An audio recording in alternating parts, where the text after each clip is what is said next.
नमस्कार, न्यूज़ 24 देख रहे हैं आप। मैं हूं आपके साथ डॉक्टर मीना शर्मा। और राजस्थान में जो कुछ चल रहा है, उठाव-पटक से लेकर राजनीतिक संदेश देने की प्रक्रिया, उसमें क्या कुछ आज रहा अपडेट आपके लिए हाजिर है हम लेकर। आज मुख्यमंत्री अशोक गहलोत ने मुख्यमंत्री निवास से बहुत सारे कार्यक्रमों का संचालन किया। कहीं न कहीं उनके चेयरमैनशिप में मुख्यमंत्री के अध्यक्षता में बहुत सारे कार्यक्रमों का उद्घाटन हुआ। लेकिन जो सबसे बड़ी बात, मुख्यमंत्री ने नए जिले, संभाग सब बनाकर जनता के सामने रख दिए। अब राजस्थान की जनता अपने-अपने जिलों का देखें कि कौन से जिले में कौन आ रहा है, क्योंकि अचानक सबके जिले बदल गए हैं, संभाग बदल गए हैं। सबके मतलब बहुत बड़ी संख्या में लोगों के जयपुर में रहने वाले अब ये सोच रहे हैं जयपुर ग्रामीण में जाएँ, जयपुर शहर में जाएँ, आप किस तरफ आते हैं, आपके कलेक्टर कौन होंगे, आपका एरिया कौन-सा होगा, तमाम तरह के सवाल हैं। लेकिन उन सब के साथ आज मुख्यमंत्री ने लाभार्थियों से जो कार्यक्रम में एक बातचीत के दौरान कहा कि वो मुख्यमंत्री की कुर्सी पर चाहते नहीं है, लेकिन मुख्यमंत्री की कुर्सी उन्हें छोड़ नहीं रही है। राजनीति हमेशा संदेशों से काम करती है। राजनीति में संदेश काम करते हैं, संकेत काम करते हैं। आज मुख्यमंत्री ने ये संदेश किसको दिया? आज मुख्यमंत्री की मुस्कुराहट के पीछे किसको ये बताने की कहीं न कहीं कोशिश थी कि वो मुख्यमंत्री पद को लेकर बिल्कुल निश्चिंत हैं और जो कुछ वहाँ जो बैठे हुए हैं, उसमें जनता का या किसका योगदान है या तमाम तरह के अब सवाल हैं, जिन पर चर्चा, बहस होनी चाहिए। आज हमारे साथ विशेष मेहमानों का पैनल है, जिनके साथ हम चर्चा शुरुआत करेंगे। प्रतिष्ठा यादव जी है हमारे साथ, प्रवक्ता कांग्रेस से। राजीव तिवारी जी वरिष्ठ पत्रकार, श्याम सुंदर शर्मा जी वरिष्ठ पत्रकार हैं। नमिषा गौड़ बीजेपी से जुड़ेंगी और साथ ही पुष्पा गोस्वामी जी हैं, वो भी हमारे साथ राजस्थान सरकार में डीपीआर में रही हैं वरिष्ठ पदों पर और साथ ही पत्रकार के रूप में अपनी उन्होंने पहचान बनाई। आप सभी का बहुत-बहुत स्वागत है। शुरुआत प्रतिष्ठा यादव जी आपसे ही करना चाहेंगे। मुख्यमंत्री जी ने आज जी ये संदेश किसको दिया है? देखिए, मुख्यमंत्री महोदय बहुत ही एकदम मतलब एक नॉर्मल जो बातचीत हो रही थी उसके माध्यम से उन्होंने अपनी बात रखी है कि उनका कई बार मानस हुआ कि वो सीएम पद छोड़ दें, लेकिन मुख्यमंत्री की कुर्सी उन्हें छोड़ना नहीं चाहती। और ये निश्चित रूप से जिस तरह से राजस्थान की जनता की उन्होंने सेवा की है, इस संकट के काल में भी आम आदमी के साथ खड़े हुए हैं, तो उससे निश्चित रूप से ये आप मान के चलिए कि जनता भी उनसे बहुत बेइंतहा प्यार करती है। अभी हम एक न्यूज़ चैनल के सर्वे भी हम देख रहे थे, तो उसमें भी मुख्यमंत्री के तौर पर पहली पसंद गहलोत साहब उस सर्वे के अंदर दिखाया जा रहे थे।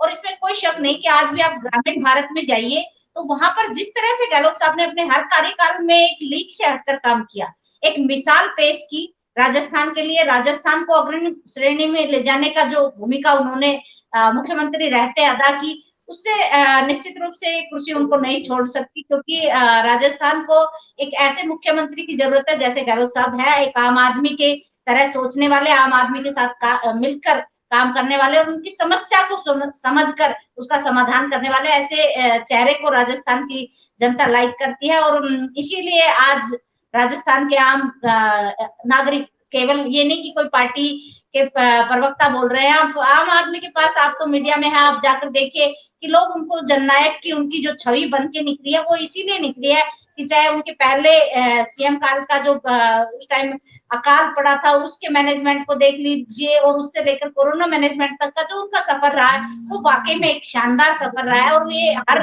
राजनीतिक दल और हर राजनीतिक व्यक्ति के लिए एक बड़ा संदेश देता है कि इस तरह से एक आम आदमी से उठकर सीएम की 3 बार उन्होंने भूमिका राजस्थान में अदा की, 3 बार वो सीएम रहे राजस्थान का, जिस तरह से वो एक आम आदमी के साथ खड़े रहे, ये वाकई में बेमिसाल है। और मुझे व्यक्तिगत तौर पर भी ये लगता है कि ये कुर्सी जल्दी छोड़ने वाले नहीं। आपको व्यक्तिगत तौर पर लगता है वो तो समझ में आता है, लेकिन वाकई में कुर्सी जो मुख्यमंत्री की है, उस पर बने रहने वाले व्यक्ति के लिए ये कहना कितना आसान है और कितना मुश्किल भी, क्योंकि जहां पर वो बैठे हुए हैं, वहां पर एक लंबी कतार हो सकती है। कितनी लंबी जंग हुई है उसको लेकर, उस कुर्सी पे बैठने वालों की द्वारा और मुख्यमंत्री द्वारा उन्हें दूर रखने के लिए। ऐसे में मुख्यमंत्री अब चुनाव से ठीक पहले इस तरह की बात करके क्या संदेश देना चाहते हैं राजीव तिवारी जी? हाँ, तो बहुत लोकप्रिय है, सब कुछ है, लेकिन इस वाला जो वक्तव्य उन्होंने जनता के बीच में दिया है, लाभार्थियों के बीच में, तो वो कुछ उनका ओवर कॉन्फिडेंस दिखा रहा है। अगर वो ये कहते कि जनता मुझे चाहती है और जनता मुझे इस कुर्सी से उतरने नहीं देना चाहती, मुझे इसी कुर्सी पर देखना चाहती है, तो वो एक जननायक का वक्तव्य होता। ये एक मुख्यमंत्री का वक्तव्य है जो इस पद पर बने रहना चाहते हैं। दूसरी चीज, एक संदेश उन्होंने अपने ही पार्टी में जो उनका विरोध कर रहे हैं या जो उनकी पद को पाने की आकांक्षा रखते हैं, उनको भी ये संदेश दिया है कि अभी किसी मुगालते में ना रहें, ये कुर्सी मुझे छोड़ने वाली नहीं है, ना मैं इस कुर्सी को छोड़ने वाला हूं। अब जनता ही हटाएगी जब हटाएगी, लेकिन उनका चुनाव के मौके पर इस तरीके का जो संदेश है वो उल्टा भी पड़ सकता है जी। क्योंकि ओवर कॉन्फिडेंस हर जगह आदमी को पिछड़ने पर मजबूर करता है। तो इसलिए गहलोत साहब को अब जो भी दे वो जनता के मुंह से कहलवाए ना इस बात को कि भाई हम तो मुख्यमंत्री के रूप में आपको ही देखना चाहते हैं, ये कुर्सी आप ही के लिए बनी है राजस्थान के मुख्यमंत्री की।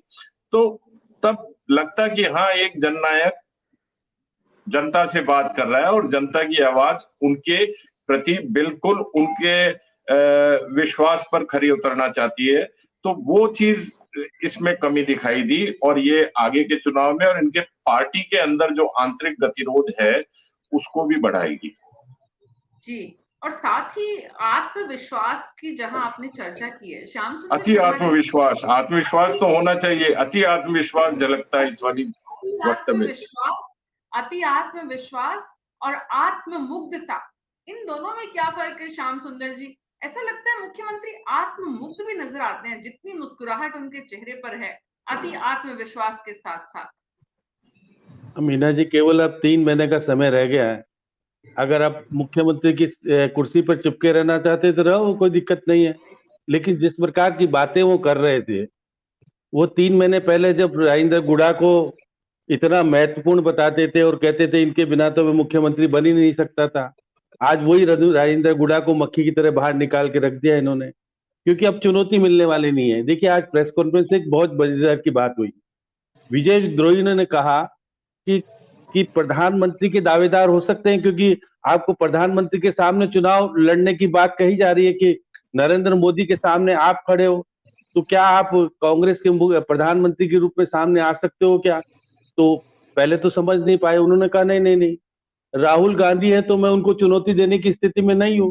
तो देखिए कितने कमजोर स्थिति में राजनीति में वो जानते हैं कि मैं अगर प्रधानमंत्री का दावेदार हो जाता हूं तो मुझे तो दोनों ही पद चले जाएंगे। वो कह रहे कि मैं तो राजस्थान की सेवा करना चाहता हूँ, सेवा नहीं करना चाहते हो। देखिए पर्दे के पीछे क्या है, अंदर से क्यों रहना चाहते हो मुख्यमंत्री पद पर, ये आप भी जानते हो। लाल डायरी के पन्ने जब खुलने लगते हैं और आगे क्या खुलेंगे मुझे नहीं पता, लेकिन जिस प्रकार के मुख्यमंत्री जी कह रहे थे कि मैं मुख्यमंत्री मेरे बिना जाए, 25 सितंबर को क्या हुआ था, आपको तो मुख्यमंत्री पद से हटा ही चुके थे ना, आपने बगावत नहीं की होती और आपने ये नहीं कहा होता कि मेरे बिना नहीं चलेगा, तो फिर ये आप देखिएगा कि निश्चित रूप से कांग्रेस प्रवक्ता, क्योंकि जननायक की भूमिका में कहने वाला था, एक तो बनी गया जिला अध्यक्ष, अब आपको क्या बनाएंगे पता नहीं मुझे।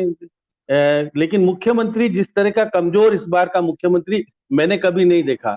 इससे पहले देखिए परशुराम मदेरणा मुख्यमंत्री के सपने देख रहे थे, उनके तोड़ करके पहले मुख्यमंत्री बने। दूसरी बार सीपी जोशी सपने देख रहे थे, उनके सपने तोड़ करके दूसरी बार बने। तीसरी बार सचिन पायलट मुख्यमंत्री सपना देख रहे थे, तीसरी बार तोड़ के बने। अब चौथी बार कल किसके सपने तोड़ेंगे, क्या खुद के सपने टूटेंगे, अभी कुछ नहीं कहा जा सकता।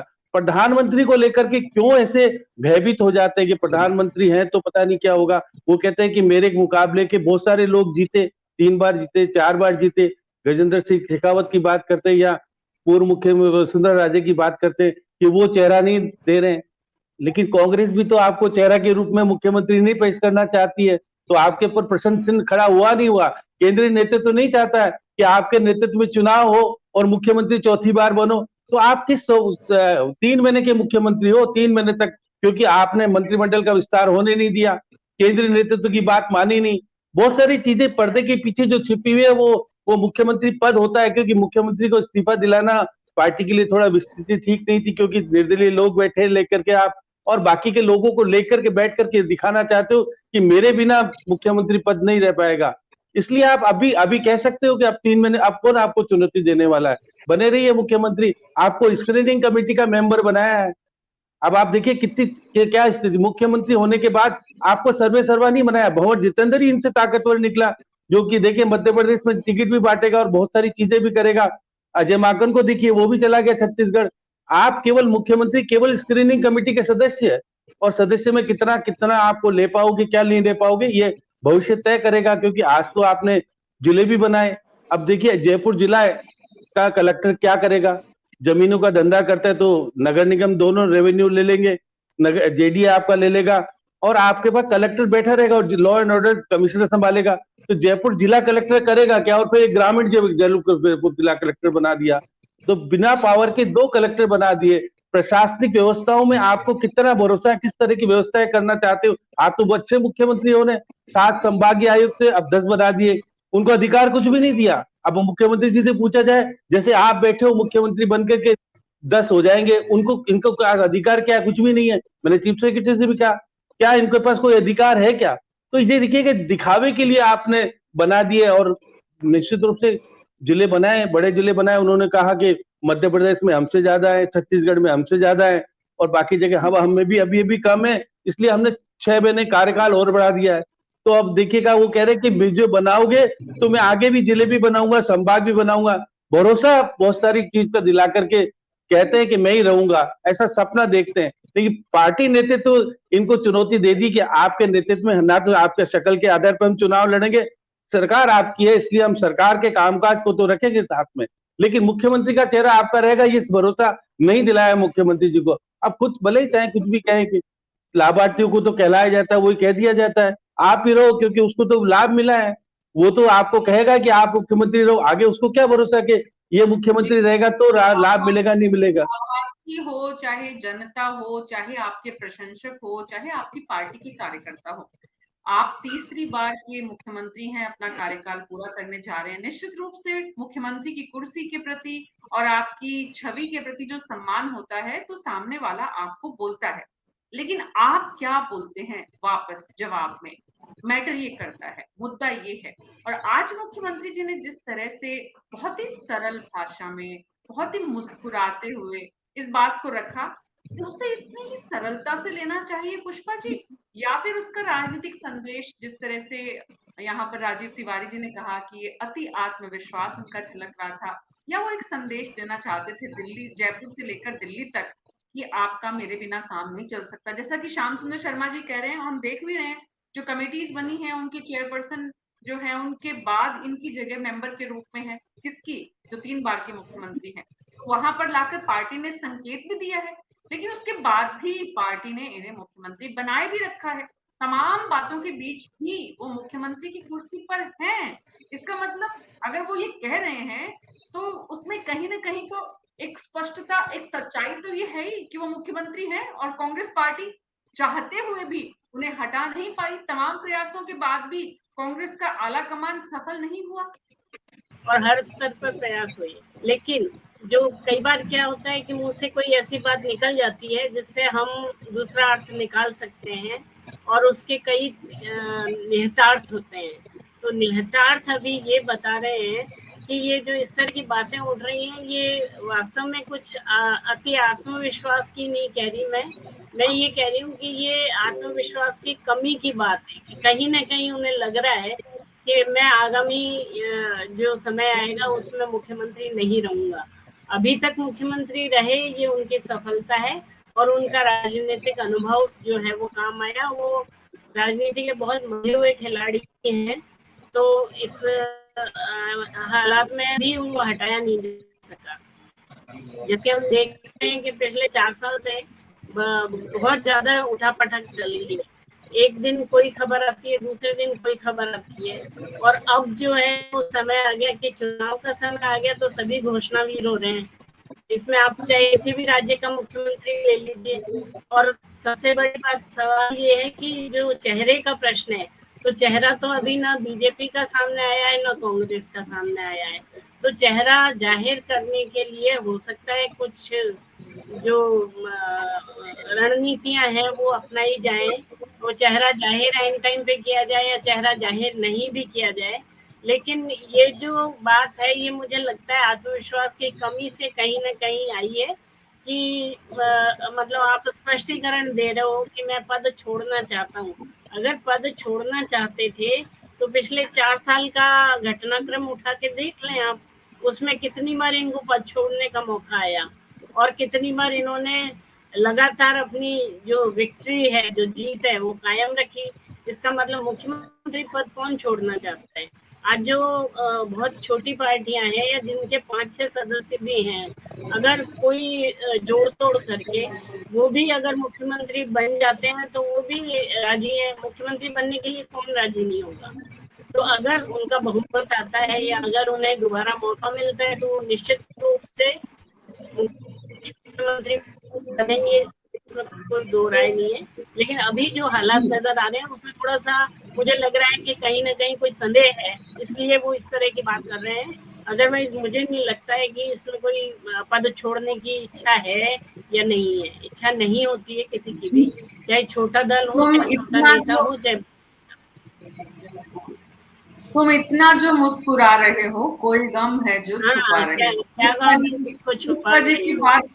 पुष्पा जी की बात का नेता निकाले तो ये है, यानी कि वो 3 महीने, 4 महीने, 5 महीने बाद जो स्थितियां आने वाली हैं उसके लिए बैटिंग कर रहे हैं कि उस समय वो कह सकें कि मैंने तो 4 महीने पहले ही कह दिया था कि मैं मुख्यमंत्री नहीं रहना चाहता हूँ। अगर उन्हें मुख्यमंत्री, अगर कांग्रेस पार्टी की सरकार बन पाती है, अगर कांग्रेस बहुमत जुटा पाती है और अगर आलाकमान कांग्रेस का मुखिया बदल देता है तो ऐसी स्थिति से वो कैसे फेस करेंगे? और आलाकमान की भी कोई बहुत बड़ी मजबूरी है कि इनको अभी तक मुख्यमंत्री बनाए रखा है। नहीं तो हम रोज कोई ना कोई खबर पढ़ते हैं कि आज ये हो गया, आज उनको बुलाया गया, आज उनको ये किया गया, आज उनको ये किया गया। तो तैयारी कहीं ना कहीं थी इनको हटाने की, लेकिन कई कारण होते हैं राजनीति में कि जिसके कारण आप कोई बहुत कड़ा निर्णय नहीं ले सकते।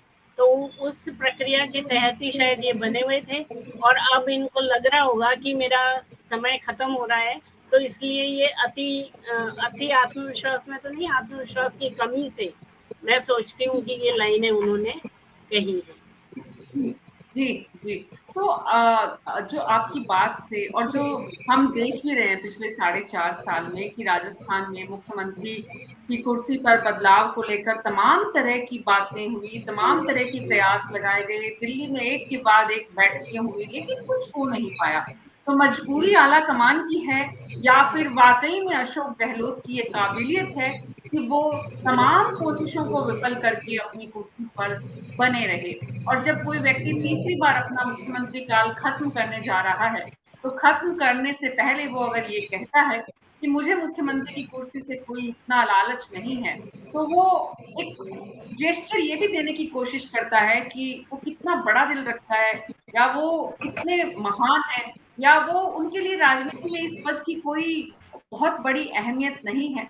लेकिन जितनी आत्मविश्वास को दिखाने की कोशिश आज की गई, जिसे राजीव तिवारी जी ने अति आत्मविश्वास कहा और पुष्पा गोस्वामी जी ने आत्मविश्वास की कमी कही, दोनों ही पहलू है, दोनों ही जो पहलू हैं वो अपने अपने लिहाज से इम्पोर्टेंट है, अहम है। क्योंकि जब व्यक्ति भविष्य को लेकर आशंकित होता है और खास करके अशोक गहलोत जैसा व्यक्तित्व जो हर बाजी को पलटने की काबिलियत रखता है और अपने तमाम जो आसपास के राजनीतिक नेताओं को कैसे किसको कहाँ फिट इन करना है इसकी पूरी कैलकुलेशन करते हैं, जो सुबह से शाम और दिन और रात सिर्फ राजनीति को ही जीते हैं, ऐसे व्यक्ति अगर मुस्कुराहट के साथ ये कहते हैं कि मुझे मुख्यमंत्री की कुर्सी नहीं चाहिए, लेकिन कुर्सी उन्हें छोड़ नहीं पा रही है।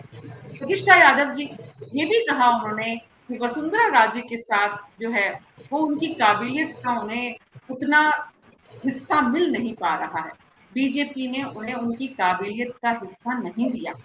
क्या वजह है, क्यों लगता है अशोक गहलोत को कि बीजेपी को, वसुंधरा राजे को लीडरशिप आगे बढ़ाना चाहिए? देखिए, मैंने तीनों हमारे जो विश्लेषक यहाँ बैठे हैं तीनों की बातें सुनी, लेकिन कई चीजें ऐसी सामने आई कि जो एक कयास था पूरे 4.5 साल 5 साल, आप ये मानिए कि कयास ही तो लगाते रहे। क्या श्याम सुंदर जी को हाईकमान ने बताया था कि वो परिवर्तन करने जा रहे हैं? जब भी कोई मीटिंग होती है तो मीडिया अपने हिसाब से कयास लगाता है, लेकिन हाईकमान निर्णय नहीं ले पा रहा, ये एक अलग सोच है। ये आप वो सोच सकती है, हाईकमान का निर्णय पार्टी में सर्वधार्य होता है, लेकिन हमारी पार्टी के अंदर लोकतंत्र को भी हमने जीवित किया है। हमारे राष्ट्रीय अध्यक्ष तक का जो चुनाव है वो लोकतांत्रिक तरीके से हमने बाकायदा वोट डाल के किया गया है। तो ये कांग्रेस पार्टी बहुत बड़ा परिवार है, उसमें सबको साथ लेकर, क्योंकि जो परिवार का मुखिया होता है, जिसको हाईकमान कह लीजिए या कुछ भी कहिए आप, जो भी शब्द आप दे सकते हैं, उनका दायित्व होता है कि परिवार में अगर मान लीजिए आपके घर में ही आप देखिए कि अगर 4-5 लोग हैं तो आप किसी एक को उसको कुछ चाहिए तो आप बैठा के समझा के मैनेज करके करते हैं, ये नहीं कि नहीं परिवार के किसी हिस्से को आप काट कर अलग नहीं करते। और यही एक सफल परिवार का जो मुखिया होता है उसका यही मानती है, कहावत भी है कि मुखिया होना चाहिए, मुखिया सबकी बातें सुनकर डिसीजन लेता है। लेकिन ये एक मीडिया का कयास ही मैं मानती हूँ कि बार बार जो जिस तरह की आवाजें उठती रही मीडिया में, मैं भी कई बार आई हूँ डिबेट पे, तो मेरे से बहुत बार कहा कि क्या परिवर्तन होगा, तो हमने तो हर बार कहा कि ऐसा कुछ अभी तो ऐसा नहीं है, नहीं होने वाला है, और जो होगा वो पार्टी जब सबकी राय से, क्योंकि मुख्यमंत्री का जो चयन होता है वो सबकी राय से ही होता है। अगर मान लीजिए एक ही व्यक्ति की राय से अलग अलग से बनाए तो मेरे ख्याल से हर व्यक्ति अपने पसंदीदा व्यक्ति को मुख्यमंत्री बनाना चाहेंगे। लेकिन जो गहलोत साहब का जो कार्यकाल हम 3 साल का देखते हैं, तो मेरे ख्याल से यहाँ बैठकर कोई चर्चा में पता नहीं किस इंटेंसिव किस इन्फ्लुएंस क्या बोलता है, लेकिन अगर इस डिबेट से बाहर बैठकर मुझे मैं श्योर मैं ग्रामीण भारत में ही रहती हूँ और मुझे ये अच्छे से पता है, मैं नहीं कह रही, ये शाम कि आपने मेरे ऊपर एक आरोप भी लगाया कि आपने जननायक कहा, आप सिटी से बाहर आइए और ग्रामीण क्षेत्र में आइए, आपको इस चीज की सत्यता पता चल जाएगा कि आज भी गहलोत साहब के लिए लोग जननायक शब्द का इस्तेमाल करते हैं। राजनीति में देखिए सबकी अपनी अपनी जिजी विषय है, जो भी पॉलिटिक्स में आया वो कुछ हर व्यक्ति कुछ चाहता है, कोई सीएम बनना चाहता है, कोई पीएम बनना चाहता है, कोई मंत्री बनना चाहता है, तो सबकी अपनी जिज्ञासाएं अपनी अपनी जिजी विषय होती है कि हमें क्या चाहिए। लेकिन गहलोत साहब ने जिस तरह से काम किया, अब ये तो आप कहो कि कोई भी व्यक्ति प्रतिष्ठा जी वो बात बताइए, लेकिन सबका सफर अलग अलग है। प्रतिष्ठा जी आप क्या बनना चाहती हैं राजनीति में? देखिए, मैं राजनीति में कोई भी आता है तो हर कोई राजनीति में अपना भविष्य सेफ देखना चाहता है और उसी हिसाब से आगे बढ़ता है। लेकिन आपको मैं बता दूं कि मीना जी और श्याम सुंदर जी जो मेरे को सुन रहे हैं, आप इसी लेवल पे बता दीजिए, आज तक मैं प्रदेश में अभी मैं महासचिव हूँ, पार्टी में प्रवक्ता भी पार्टी ने मेरे को बनाया है, मैं किसी के पास सिफारिश लेके नहीं, तो क्योंकि मैंने अपना हार्ड वर्क किया और पार्टी के लिए किया। पार्टी ने जो मेरे को कहा, मेरे लिए जो मेरा अध्यक्ष, मेरे जो हाईकमान मान लीजिए, उनका जो काम था, जो पार्टी का काम था, वो मैंने बहुत शिद्दत से किया, इसलिए हम यहाँ तक है। ऐसी कोई ये तो सिर्फ कहने की बात है, और ये कांग्रेस ही है जहाँ पर आम आदमी को जगह मिल रही है, जिनकी श्याम सुंदर जी ने भी बात की, ये एक बहुत अच्छी बात है। आप श्याम सुंदर जी से बहुत नाराज हो गए, आप श्याम सुंदर जी से बहुत नाराज हो गए। आज उनको कहीं जगह मिलती है पार्टी में, ये बहुत अच्छी बात है, ये इसमें कोई गलत चीज नहीं है। दूसरा, गहलोत साहब का ये मैं नहीं कह रही, और दूसरा बात आप ये भी कह रहे थे, कौन कह रहे थे कि भाई पब्लिक से कहलवाना चाहिए था, तो पब्लिक ने ही उनको ये कहा, तो बात कर रहे थे तो उन्होंने उनसे कहा कि आप मुख्यमंत्री दोबारा बने, तब उन्होंने उनकी इस बात के ऊपर उन्होंने कहा कि मैं तो कई बार ऐसा आया कि मैं मुख्यमंत्री को छोड़ना चाह रहा था, लेकिन इस कुर्सी ने मुझे नहीं छोड़ा। इसमें देखिए राजनीति में किसको क्या मिलेगा, ये खुद के कर्म और उसका भाग्य कर्म से ही बनता है। तो जो जितनी शिद्दत से मेहनत किया है, गहलोत साहब तो एक आम परिवार से निकल के आए हैं, और कई बार वो हमारी मीटिंग वगैरह लेते हैं तो उसमें भी वो रखते हैं कि किस तरह से उन्होंने ग्रास रूट पे वर्क किया था, 3 बार पार्टी के अध्यक्ष पद पे रहकर उसके बाद वो सीएम का फेस बने। तो ये सारी तमाम चीजें हैं, और आप मेरे ख्याल से सबको ही काफी लोगों को मिला होगा, उनसे हम बात करते हैं तो कभी ऐसा नहीं लगता कि एक बहुत बड़ा प्रोटोकॉल है, एक बहुत बड़ा अलग सी सिचुएशन है। नहीं, आज के जो पॉलिटिक्स में एक कोई विधायक भी बन जाता है तो बहुत चीजें डेकोरम टाइप में बनाता है, लेकिन गहलोत साहब की जो सिंपलिसिटी है, जो एक आम आदमी की तरह एक आम आदमी के साथ मिलकर जो काम करने की शैली है, एक किताब तो आप लिख सकती हैं प्रतिष्ठा जी, मुख्यमंत्री जी की प्रशंसा में एक पुस्तक आपको जरूर लिखनी चाहिए। अच्छी बात है, आप कांग्रेस की कार्यकर्ता हैं, कांग्रेस की नेता हैं, और आप अपने मुख्यमंत्री जो कि 3 बार मुख्यमंत्री रहे और तीनों बार अपना कार्यकाल, तीसरा कार्यकाल संपन्न करने जा रहे हैं, निश्चित रूप से राजनीति जिसे कहते हैं उस राजनीति के वो गुरु हैं, इसमें किसी को कोई दो राय नहीं है। और राजनीति में जिस उम्र में उन्होंने पहली बार मुख्यमंत्री की शपथ ली और उसके बाद तीसरी बार कार्यकाल पूरा करने के बाद चौथी बार की भी बैटिंग शुरू कर दी है, निश्चित रूप से मुख्यमंत्री अशोक गहलोत की काबिलियत पर किसी को कोई शक नहीं है प्रतिष्ठा जी। लेकिन एक बात और आप समझ लीजिए, आज और हम और आप यहाँ बैठकर अगर चर्चा कर रहे हैं तो वो चर्चा इसलिए कर रहे हैं कि हमारी जनता, हमारे लोग, दर्शक सच्चाई को जाने, आपके जरिए, हमारे जरिए, और हम मीडिया आप ही के साथ उठते बैठते हैं। हम जो कुछ कहते हैं आप ही के लोगों के द्वारा कही गई बातों का विश्लेषण करते हैं। इसलिए ऐसा नहीं है कि श्याम सुंदर शर्मा जी जो कह रहे हैं वो कोई दूसरे ग्रह से आई हुई बातें हैं। सचिन पायलट, चौधरी, रघु शर्मा, तमाम दिल्ली में बैठे हुए लोग खुलेआम पर आपकी पार्टी के बड़े बड़े नेताओं की तरफ से स्टेटमेंट दिए जा रहे हैं कि मुख्यमंत्री अशोक गहलोत का जो रवैया है या जो उन्होंने किया है पार्टी के लिए वो सही नहीं किया, इस तरह की बातें भी आई है। लेकिन कोई दो राय नहीं, पार्टी उन्हें राष्ट्रीय अध्यक्ष बना रही थी, इसमें कोई दो राय नहीं है कि उनकी काबिलियत को देखकर ही आलाकमान उन्हें राष्ट्रीय अध्यक्ष बना रहा था। इसलिए प्लीज आप फोकस रहें विषय पर, हम समझने की कोशिश मैं यही कह रही हूँ कि हर व्यक्ति की अपनी अपनी सोच है। जैसे मेरे सामने कोई बात आती है तो मैं उसको किस तरह से ऑब्जर्व करती हूँ, किस तरह से कहती हूँ, और जिन लोगों से, क्योंकि देखिए मैं हाईकमान के पास तो आदमी जाके पता नहीं किया कि उनके मानस में क्या है, सब एक कयास ही लगाते हैं कि हाईकमान ये डिसीजन ले रहा है, ये वो ले रहा है, बातें नेताओं से निकल के आती है। हम लोग आज की चलो राजनीति में हर दल में, हर संगठन में है, जिसको आगे आना वो अपना एक माहौल तैयार कर लेता है।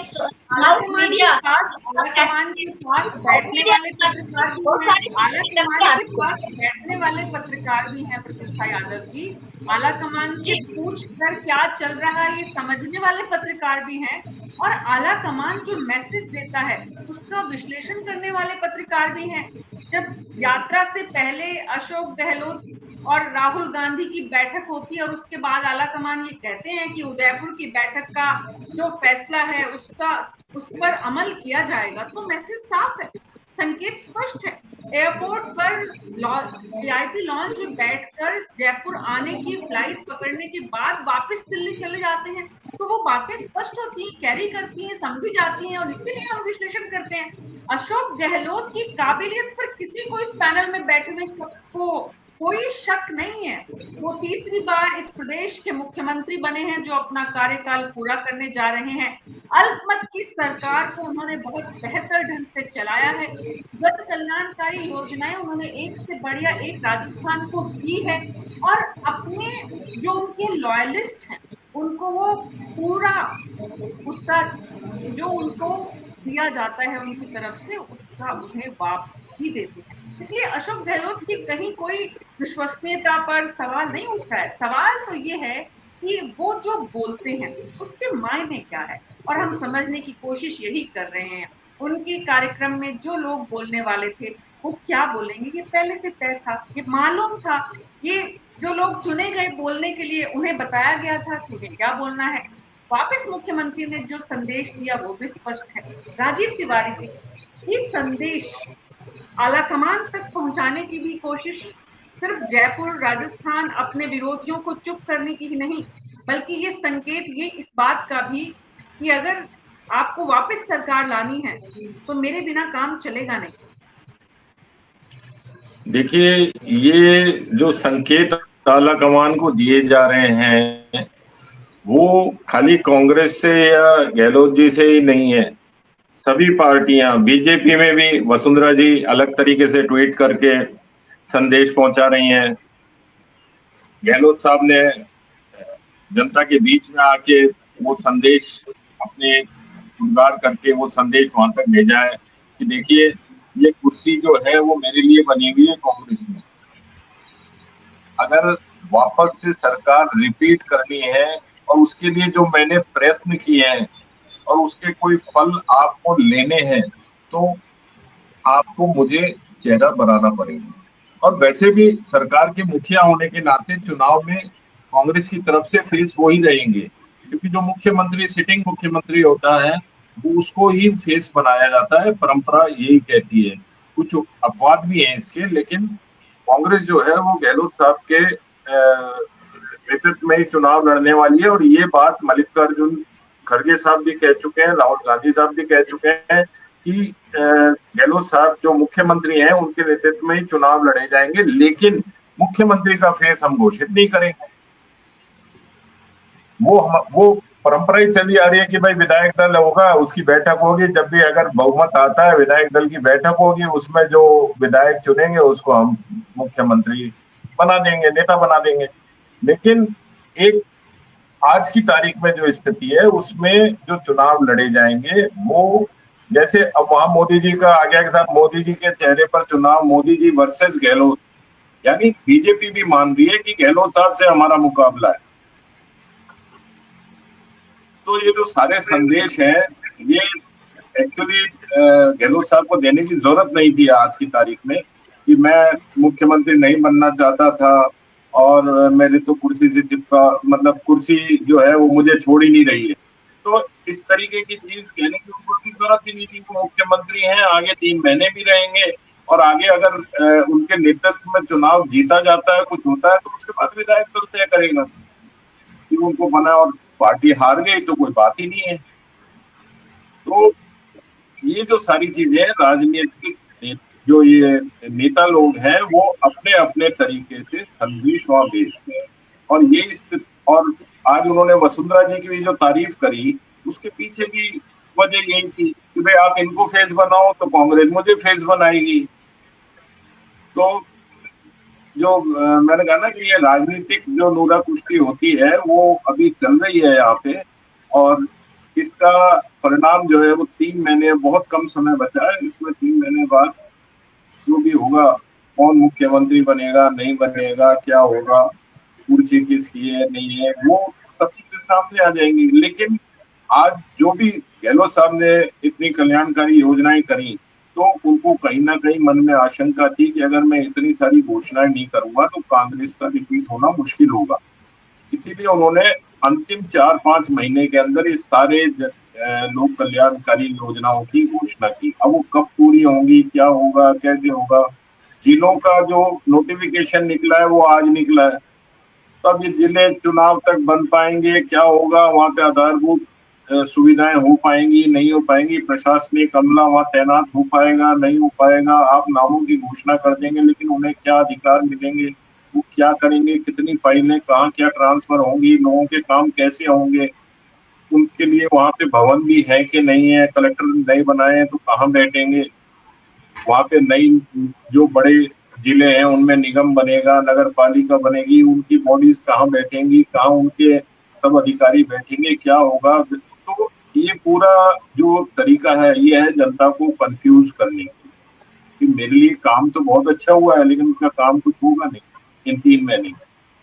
आगे की सरकार जब आएगी, जबकि जब देखी जाएगी गहलोत साहब आके करेंगे, वसुंधरा जी आके करेंगे, या कोई और शेखावत जी आके करेंगे, या सचिन जी आके करेंगे, ये सब अभी भविष्य के गर्भ में। लेकिन जो भी ये योजनाएं हैं अगर ये 3-4 साल पहले बनाई जाती, उनकी घोषणा होती, उनको अमल में लाया जाता तो आज राजस्थान के विकास को बहुत बड़ी गति मिलने वाली थी।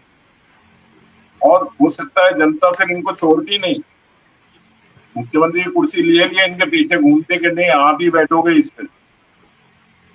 लेकिन अब सारी चीजें जो है वो अब जनता के पाले में जा चुकी हैं। 3 महीने बाद देखिए क्या होता है, 4 महीने बाद। जी, जनता के पाले में जो चीजें हैं उसमें सबसे बड़ी चीज जिसको कहते हैं वो कंफ्यूजन है। ना बीजेपी की तरफ से स्पष्टता है, ना कांग्रेस की तरफ से स्पष्टता है। मुख्यमंत्री अशोक गहलोत इस अस्पष्टता के माहौल में, इस कंफ्यूजन के माहौल में श्याम सुंदर शर्मा जी अगर कुछ कह रहे हैं तो निश्चित रूप से बिना सोचे समझे नहीं कह रहे हैं। इसके पीछे वो सोच कर कह रहे हैं कि इससे उन्हें क्या हासिल करना है और हासिल भी किससे कितना करना है, जनता से कितना, आला कमान से कितना, साथी कार्यकर्ताओं से कितना, विरोधियों से कितना। मीना जी, चुनाव की घोषणा अब होने वाली है कि कब से वो चुनाव होना है। अभी जिलों को 7 तारीख को अस्तित्व में जिले आ जाएंगे, सर्वधर्म सभा होगी 7 तारीख को, सारे जिले संभाग तो अस्तित्व में आ जाएंगे, तो बात सही है। वहाँ कलेक्टर्स जो आज प्रभारी हैं, जो पुलिस के अधिकारी हैं, वो एसपी हो जाएंगे और जिला कलेक्टर हो जाएंगे, ये तो, और संभागीय आयुक्त लगा ही दिए हैं, तो जिले तो बन जाएंगे। लेकिन देखिएगा कि अब मैं फिर पुरानी बात को याद दिलाता हूँ, जब ये केंद्र में पार्लियामेंट के सदस्य हुआ करते थे, शिवचंद माथुर की सरकार तो थी, ये गृह मंत्री बन के आए हैं। ये विधानसभा में जब प्रवेश करने लगे तो लोगों ने कहा साहब ये एमपी यहाँ पर क्या कर रहा है, क्या करके आया है, कैसे बना है, तो ये वहाँ गृह मंत्री के रूप में 6 महीने पहले बन के आए थे। अब देखिएगा, उस वक्त तो पूछा जाता था भाई क्यों शिवचंद माथुर को गृह मंत्री केंद्र से क्यों लिया गया, इनका विधायक सक्षम क्यों नहीं था। तो ये देखिए, शुरू से इनकी खुरापाती अलग तरीके रही है ये। और जब विधायक जब जब ये पहली बार अगर ये मुख्यमंत्री बने थे तो विधायक नहीं थे, इनको मान सिंह देवड़ा जो कि आते हैं जहां से अभी जीत के आते हैं, मान सिंह देवड़ा को हाउसिंग बोर्ड का चेयरमैन बनाने के लिए इन्हें एक केस विड्रॉ करना पड़ा था। देखिएगा आप, जोधपुर में वो है पूर्व मुख्यमंत्री के नाम से जो स्टेडियम है, बरकतुल्ला स्टेडियम, उसमें एक चार्जेस लगा हुआ था। कुलदीप शर्मा सेक्रेटरी हुआ करते थे और मान सिंह देवड़ा यूआईटी के चेयरमैन हुआ करते थे। वहां बड़ा घोटाला हुआ था, उस घोटाले को इन्होंने केस वापस लिया, इनको मुख्यमंत्री बनना था क्योंकि हाउसिंग बोर्ड के चेयरमैन नहीं बन सकते थे। मान सिंह देवड़ा को चेयरमैन बनाने के लिए इनको भ्रष्टाचार का केस वापस लेना पड़ा, उसकी फाइलें वापस लेनी पड़ी। मुझे तथ्य है 4 जनवरी को उन्होंने केस लिया, फिर ये केस बना पाए थे। तो देखिएगा, फिर ये मुख्यमंत्री बन पाए थे, फिर ये चुनाव लड़े थे, उपचुनाव लड़े थे और जीत के आए थे। प्रतिष्ठा जी आपको पता हो, मुझे तो क्योंकि बहुत सारी चीजें आंतरिक रूप से पता है, तो मुख्यमंत्री जी बन करके आए थे और पहला शासन उन्होंने अच्छा दिया था, इसमें दो राय नहीं है। इन्होंने बहुत सारे निर्णय ठीक ठाक थे। ये वाला जो शासन लास्ट वाला है, 2 साल तो कोरोना में बीत गया, ये दिल्ली नहीं जाते थे। दिल्ली जाते थे तो अगर जाते होते तो फिर पार्टी से बातचीत हो जाती। अभी भी देखिएगा दिल्ली नहीं जाएंगे। और आज देखिए उन्होंने मार्मिक तरीके से कहा कि मेरे पैर में चोट आने के बाद कोई विपक्ष का नेता मुझसे पूछने नहीं आया और मेरे पर छींटाकशी की जा रही है। और मैं देखिए, मैं उनके पास भेज सकता हूं अपनी रिपोर्ट, मेरे एक अंगूठे में 3 फ्रैक्चर हैं।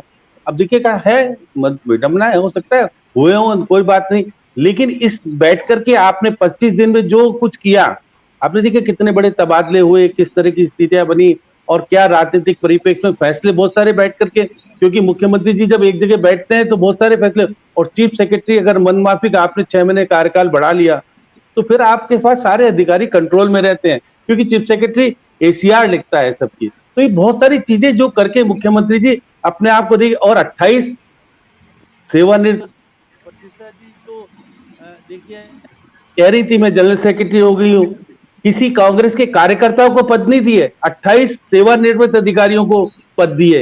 ये प्रतिष्ठा जी को पता है अगर मान लेंगे।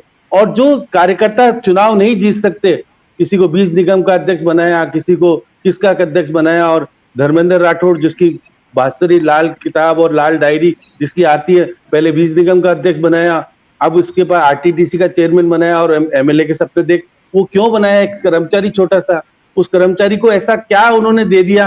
प्रतिशत जी आप तो कह रहे हो कार्यकर्ता, वो कार्यकर्ता कब से था मुझे तो नहीं पता, मुझे नहीं पता। उदय सिंह राठौड़ का चेला हुआ करता था, मिलने के लिए तरसता था। आज मुख्यमंत्री के बराबर का कद, उसका भी हाथ पैर टूट गया भाई, वो भी बैठा है और उसके मिलने आ रहे हैं।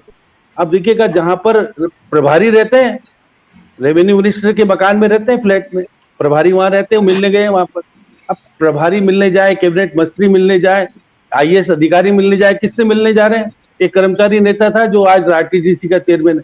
तो मुख्यमंत्री जी आपने आवरण को इतना बड़ा मजबूत कर देते, देवाराम से मंत्री मिलकर के तबादले की चिट्ठी देते हैं। तो ये देखिए कितना किस इस तरह की स्थितियां होती है। मैं आज क्योंकि मुख्यमंत्री निवास में था तो 2-3 मंत्री देवाराम जी की हाजिरी बनने जा रहे थे, मैंने कहा क्या हो गया, क्या वो चिट्ठी वहां देनी पड़ती है मुख्यमंत्री जी को। तो देखिए जो आडंबर, जिस तरह की स्थितियां प्रतिशा जी, आप अगर मुख्यमंत्री जी की आंतरिक चीजों को जानते होते तो ये बातें नहीं करते। आपको एक निश्चित रूप और से बात है, एक और बात है श्याम सुंदर शर्मा जी, बहुत सारे मंत्रियों का कहना है जो उन्होंने स्पष्ट रूप से कहा है, खुलकर मीडिया में तो ये बातें नहीं की जा सकती, लेकिन अपनी पीड़ा जाहिर की है ऑफ द रिकॉर्ड कैमरा के बिना कि मुख्यमंत्री जी मिलने का समय नहीं देते हैं। ये कैबिनेट मंत्रियों की शिकायत है कि मुख्यमंत्री जी से देवाराम जी के यहाँ कई बार लिखवाया लेकिन समय नहीं मिल पा रहा है। वाकई में मुख्यमंत्री अपने कैबिनेट मंत्रियों से मिलने का समय नहीं निकाल पा रहे हैं। वाकई में ये उनकी इतनी व्यस्तता है, वाकई में उनको लगता है कि अब चौथी बार भी मुख्यमंत्री उन्हें ही बनना चाहिए। चौथी बार सरकार वो लाएंगे तभी जब उन्हें इस बात की एश्योरेंस मिलेगी। आज की उनके इस स्टेटमेंट का ये निहितार्थ भी समझा जा सकता है पुष्पा गोस्वामी जी, इस तरह की बातें भी आ रही हैं। नहीं, एक बात और कहना चाह रहा था मीना जी, 40,000 पद बांटने का अधिकार होता है मुख्यमंत्री के पास, 40,000 पद, और बहुत सारे पद देने का अधिकार मुख्यमंत्री का होता है और किसी के पास होता नहीं है। इसलिए और मुख्यमंत्री की उससे पहले वो तो सरकार बनने की अगर आपकी तब की बात है, उससे पहले टिकट डिस्ट्रीब्यूशन, तो टिकटों का बंटवारा मुख्यमंत्री के द्वारा ही हो, क्या इसमें ये संदेश भी छिपा हुआ है पुष्पा गोस्वामी जी? मीना जी, जो भी राजनीति में कहा जाता है या जो भी किया जाता है, तो वो यही है कि बात निकलेगी तो बहुत दूर तक जाएगी।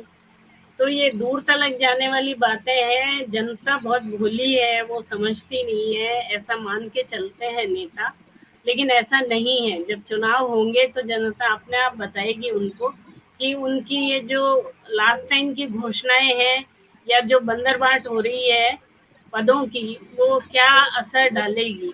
क्योंकि अभी भी जैसे पत्रकार जो होता है वो एक खबर का ही निर्माता नहीं होता है, वो एक धारणा भी बनाता है। तो ये धारणा पिछले 5 सालों में पत्रकारों ने बनाई है कि मुख्यमंत्री इस बार अपनी कुर्सी बचाने में लगे हुए हैं।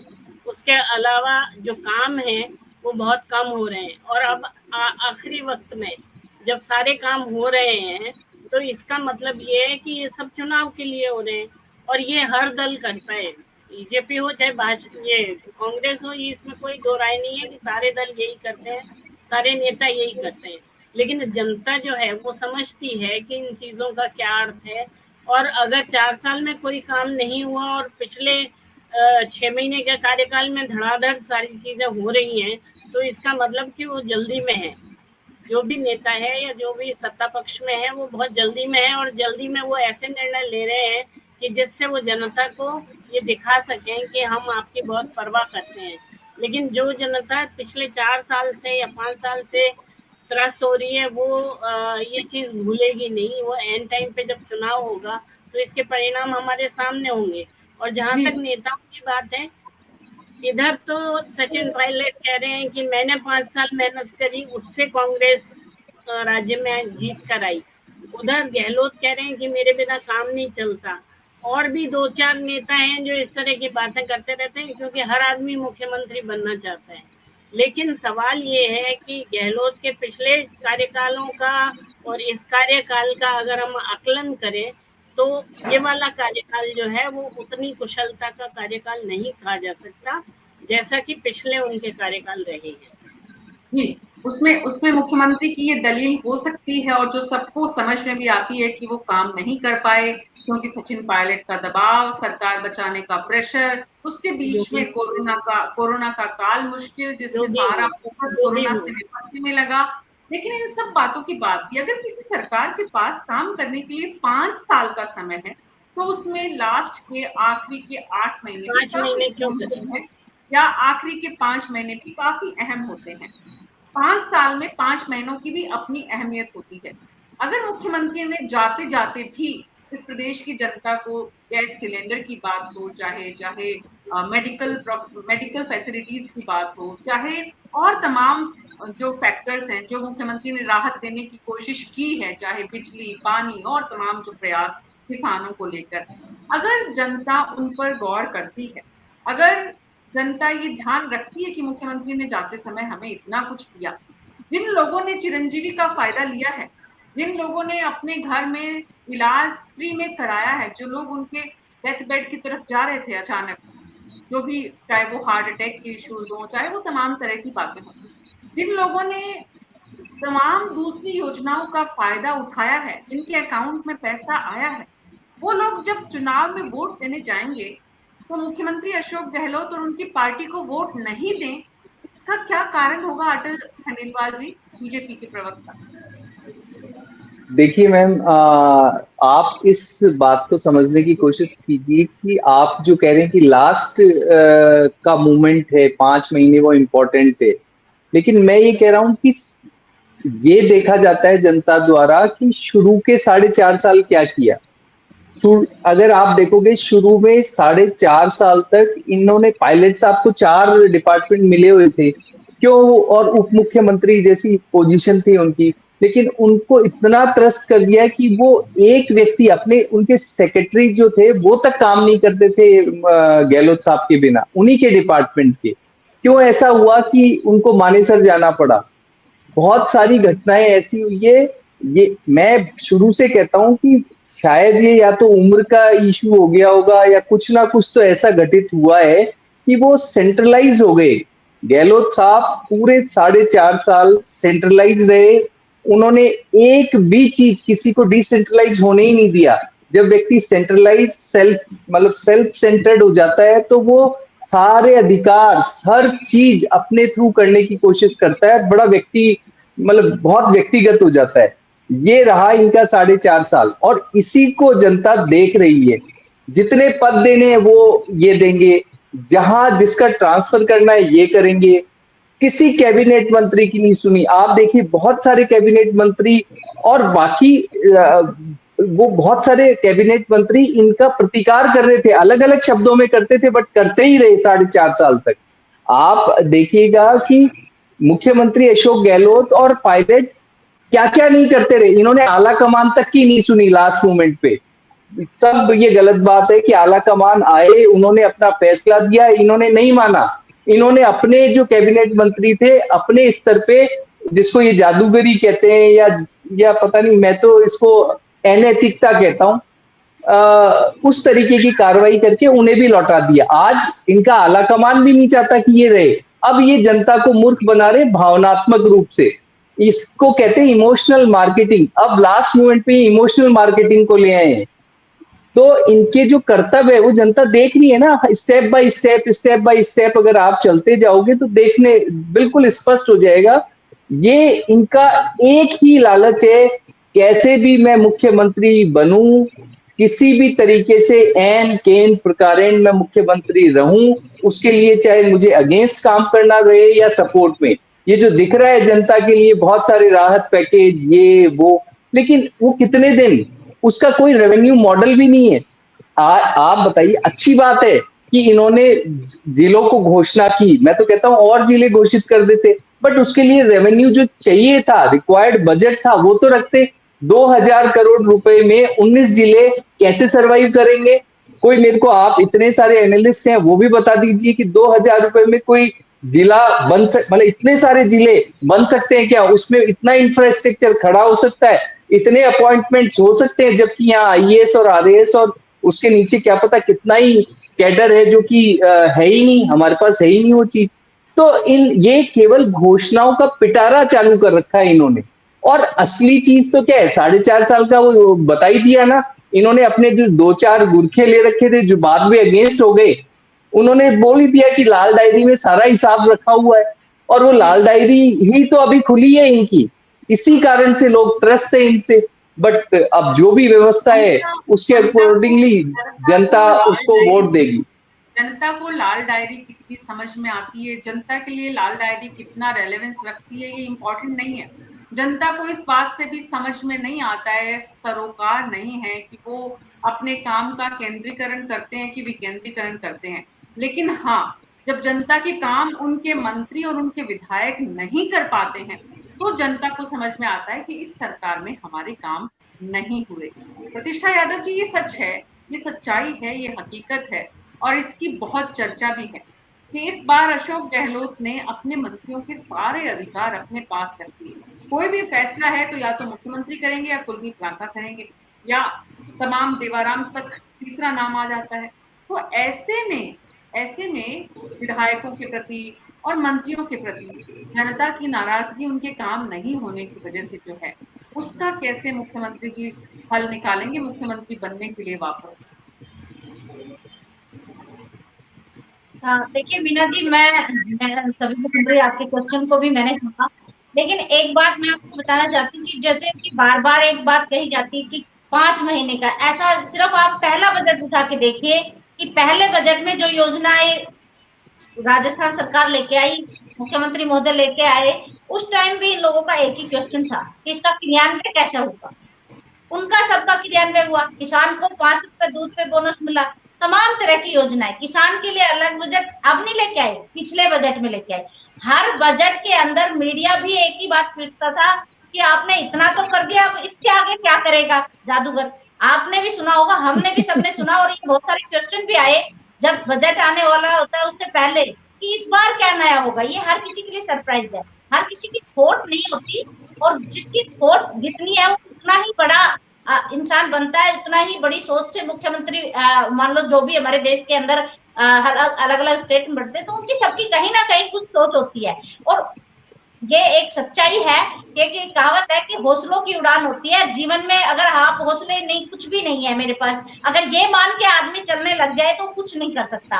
अगर आपके अंदर हिम्मत है तो एक वो है कि योद्धा कभी नहीं कहता तलवार नहीं अब ढाल नहीं, इस थ्योरी पे काम किया जाता है, वो आदमी हमेशा सफल होता है कि जब आप युद्ध में उतर गए तो उस टाइम अगर कोई भी सिचुएशन है उसको हैंडल करोगे, किस तरह से करोगे, यही आपकी सोच है।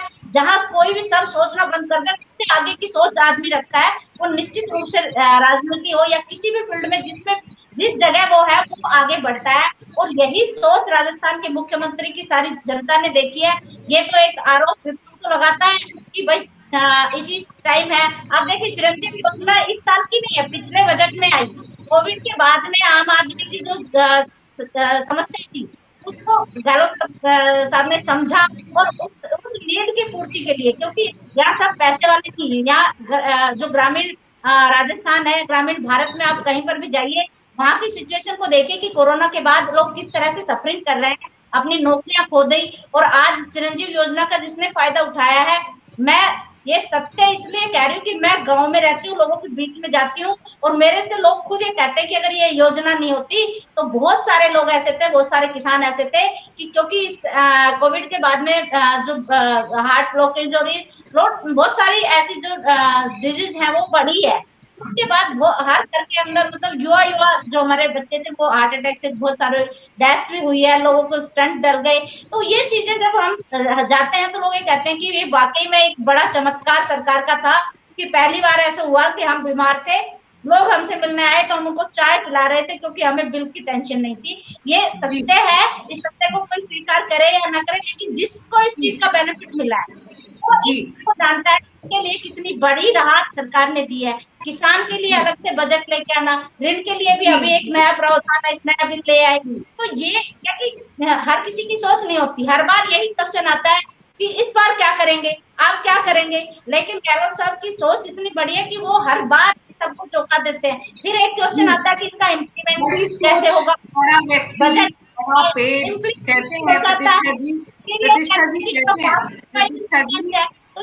प्रतिष्ठा जी कहते हैं बड़ा पेड़ होता है उतने ज्यादा लोगों को छांव देता है, जितना बड़ा व्यक्तित्व होता है उतना ही उसे बड़प्पन दिखाना होता है। मुख्यमंत्री अशोक गहलोत भावनात्मक अपील कर रहे हैं, राजनीतिक संदेश दे रहे हैं, या एक कहीं ना कहीं चेतावनी कि टिकट डिस्ट्रीब्यूशन जो है उससे पहले आप मेरी बात को ठीक से सुन लें।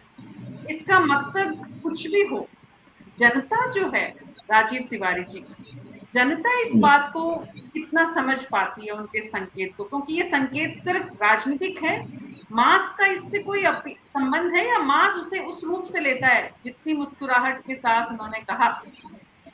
नहीं, ये जो संदेश है वो सीधा सीधा राजनीतिक संदेश है। और जो टिकट वितरण की जहां तक बात है, इनको स्क्रीनिंग कमेटी का चेयरमैन नहीं बनाया, गोगोई जो है केंद्रीय में इनके नेता, उनको स्क्रीनिंग कमेटी का चेयरमैन बनाया। लेकिन अभी तक के आप फैसले देख लें, चाहे वो हाईकमान के हो, पार्टी के हो और दूसरे हो, गहलोत साहब का हरदम अपर हैंड रहा है। और जहां तक टिकट वितरण की बात भी आएगी, तो मुझे नहीं लगता कि इनको इग्नोर किया जाएगा। ये इस बार भी अपने ज्यादातर लोगों को टिकट दिलाने में सफल रहेंगे। और जहां तक इनका जनता को इस संदेश से लेना देना कुछ नहीं है, क्योंकि जब तक ये है ही नहीं कुर्सी, राजनीतिक काम, नेता राजनीतिक काम, जनता का काम तो एक दिन का होता है कि वोट दे के आ जाओ और 5 साल तक उसका आकलन करो, मेरा वोट सही दिया कि नहीं दिया मैंने।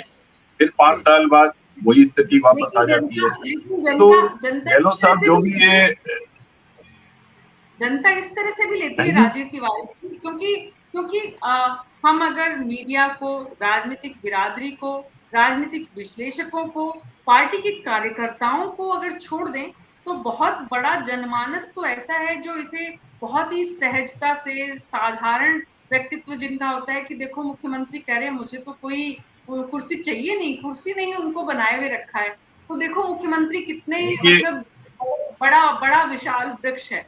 जनता इस रूप में भी लेती है इस बात को। नहीं, वो जनता को आज लिटरेसी रेट हमारे यहाँ इतनी ज्यादा हो गई है, पढ़े लिखे लोग हैं, राजनीति को समझते हैं, मीडिया के सारे प्रोग्राम देखते हैं, अखबार पढ़ते हैं और दूसरी तरीके से सारी योजनाओं का आकलन करते हैं कि उनको कितना फायदा हो रहा है, नुकसान हो रहा है। आज आप अस्पतालों में जाके देखिए किस तरीके से लाइनें लगी हुई हैं, किस तरीके से डॉक्टर्स की कमी है, नर्सिंग स्टाफ की कमी है। आप कलेक्ट्री में चले जाएंगे तो बाबुओं की कमी है और दूसरे अधिकारियों की कमी है। नगर निगम में चले जाएंगे तो सफाई कर्मचारियों की कमी है। ट्रैफिक पुलिस की बात करेंगे तो वहां नफरी की कमी है। तो ये सारी चीजें जनता वहां पर ज्यादा परेशान होती है जब उसके काम नहीं होते हैं, और तब वो कुछ मानस अपना बनाती है, ना कि सिर्फ घोषणाओं या कोई अपने अपीलों से उनको कोई फर्क ऐसा बड़ा नहीं पड़ता। जितनी भी बातें जब वो खुद उसको क्या मिल रहा है, उसके क्या सहूलियतें आ रही हैं, उसको क्या चीजें मिल रही हैं, ये जनता के लिए ज्यादा महत्वपूर्ण होता है बनिस्बत कि आप भावनात्मक क्या अपीलें कर रहे हैं, नहीं कर रहे हैं, उसका इतना बड़ा असर नहीं पड़ता। जनता को भावनात्मक तो बहुत सारे लोग अपील करते हैं, लेकिन क्या उसका असर होता है?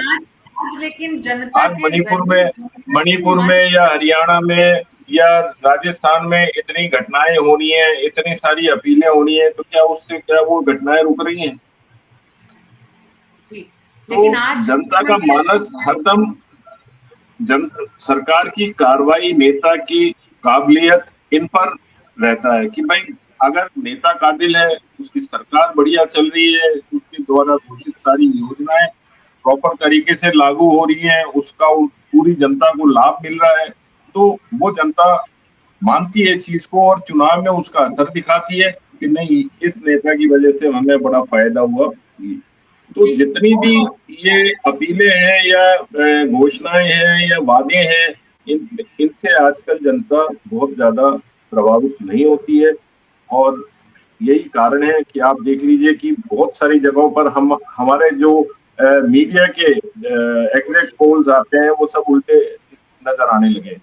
उसकी वजह यही है कि हम लोग इनकी घोषणाओं पर ज्यादा ध्यान और जो हम सैंपल सर्वे करते हैं। जी जी, बहुत बहुत शुक्रिया आप सभी का। तो आज की इस चर्चा से ये साफ है, स्पष्ट है कि मुख्यमंत्री अशोक गहलोत ने जनता के मंच से, जनता के जरिए जो राजनीतिक संदेश देने की कोशिश की है, उसमें वो कितने कामयाब होते हैं आने वाले दिनों में देखना होगा।